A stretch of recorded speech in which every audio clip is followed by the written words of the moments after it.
Hey guys, this is Ponce on the PBE, here to talk to you about some balance changes to Rumble. Now, this current PBE cycle patch thing contains the balance changes to a number of different champions, but I wanted to talk about Rumble specifically for a number of reasons, which we'll get into in a moment. First up, what they actually did change, it's basically two buffs on him. They've lowered the Equalizer cooldown, so that's his ultimate, by 10 seconds on every rank. So it used to be 120 seconds, 110 seconds, 100 seconds. Now his current thing is set up so that he deals, or rather, he gets his ult back every 110 seconds at first rank, 100 seconds at the second rank, and 90 seconds at the max rank. So nice little kind of thing there for him. You know, not the biggest thing ever. More interestingly, they've changed it so that Flame Spitter, his Q, now deals full damage to minions. It doesn't do that reduced 50% thing. I find that kind of rather interesting. I imagine it's sort of like, it almost seems like an overdue buff, because when Rumble was first introduced, like, what was that, way back in season, either like late season 1 or early season 2, I think, actually. You know, the game was obviously quite different in terms of how, like, minions work and, you know, lane pushing and all that stuff. It's quite different. So I guess the idea at the time was they didn't want him being way better than almost any other option in the game, I suppose. All right, I'm going. Additionally, you also have to remember that when Rumble was first introduced, I believe Flame Spitter actually dealt quite a bit more damage in general. So anyway, let me show you guys some of the wave clear potential on this thing right now. So this is like when it's not fully stacked up, or rather it's not in the danger zone. It's going to look like this.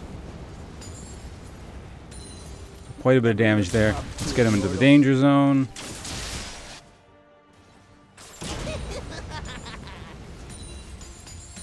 As you can see, actually, it probably would have dealt in excess to 1,000 damage had I hit the cannon minion there with all ticks. So it would have been quite close.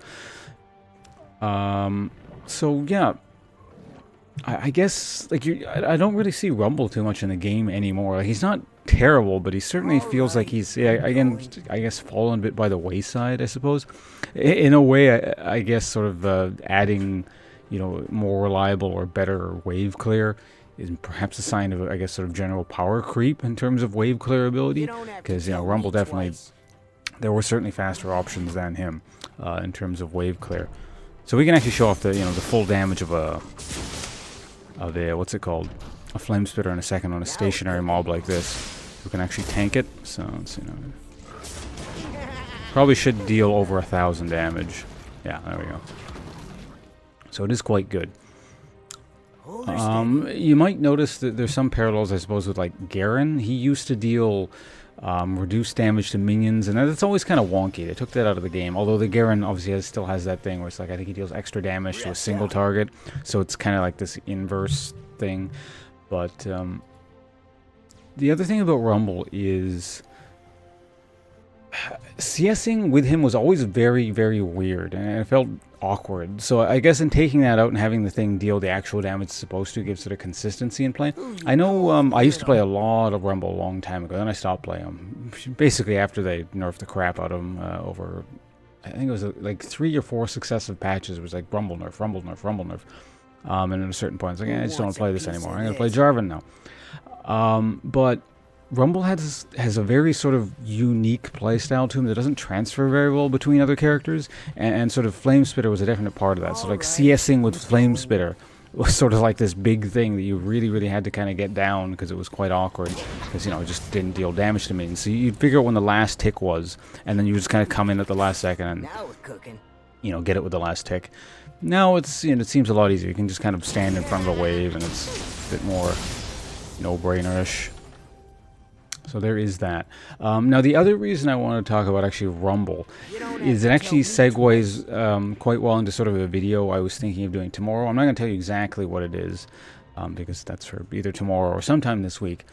But I remember actually Rumble is a very interesting case of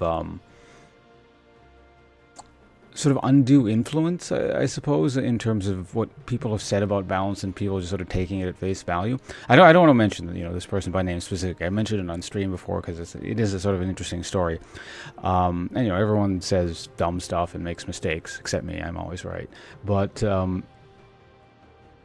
essentially what happened with Rumble as it releases, a certain high-profile streamer played Rumble and then declared, you know, right at release that he was crap. Rumble was garbage. This is the worst champion ever, etc., etc. Well, maybe he didn't say that, but that was kind of the idea. Now, there was a variety of reasons why he said that, which I don't really want to get into too much, but Release Rumble was not crap. One might say he was the exact opposite of crap and was one of the stronger things Riot's released. Like, his damage numbers were completely stupid. He had a weird playstyle that it was A, strange, and B, probably didn't mesh with what this guy's personal playstyle was. And, it took actually about, I think, 2 months for people to recognize this. In the meantime, I just spammed Rumble. I think the highest win ratio I ever had was actually with Rumble. It's not even, Jarvan, who were actually, because, ranked tracks your stats, right? I think I have in ranked, like, Jarvan ranked win ratio was like 70% or something. Rumble was higher than that, Release Rumble. I think I unofficially tracked it, but I think I played like 30 games, and out of the 30 games, I won 28 out of them. And yeah, I just carried the shit out of most of them because his damage was stupid. I'm not sitting here saying, I'm so great. No, I just happened to realize that Rumble is dumb. His damage was ridiculous, and his ult was completely crazy back then. Like, it was front-loaded damage. It was like a pseudo-global because the range was absolutely massive, and it was very silly. So I always use this sort of as a cautionary tale to not just because someone is high elo or famous or has a platform or something. And I fully realize the somewhat ironic nature of me giving this warning here, given that I'm a YouTube guy.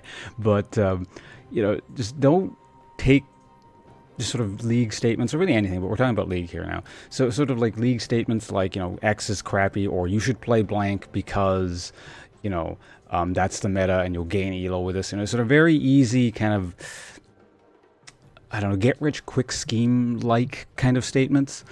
Treat those with a grain of salt. And it's much more important to sort of understand the game yourself and be able to come to conclusions why these statements are being made. Like, if you don't understand why someone is telling you something, probably shouldn't take it at face value and get to the point where you can understand, the logic behind their statement, I suppose. Because getting back to the whole Rumble thing, I think a lot of people just sort of took this guy at face value, and Rumble was essentially unseen for the first month or two or so, and then eventually people started to clue in that this champion was absurd. A lot of people started playing him, and he got the crap nerfed out of him. Meanwhile, I'm just kind of laughing away, exploiting the crap out of this thing because, I deal 1 billion damage, and no one else plays it, so no one else had to deal with it, and well, there you have it. So yeah, I'm going to have a video that sort of expounds on this sort of general topic, probably sometime this week. I have a lot more to say in regards to that. So this is just a very kind of a brief preview of that, I suppose. Anyway, I'm off to go stream now. I'll probably be doing, it might be a mixed stream today. I was thinking maybe I could do sort of viewer custom Poro King. I'm not sure. Depends how I feel. I'm certainly starting with the Dark Souls stuff, my Dark Souls 3 hardcore playthrough. I have an alternate build that I want to try out. That's, if I die, I delete the character thing. So anyway, that's it for me, guys. Thanks for watching, and thanks for putting up with this rather unstructured rambling video here.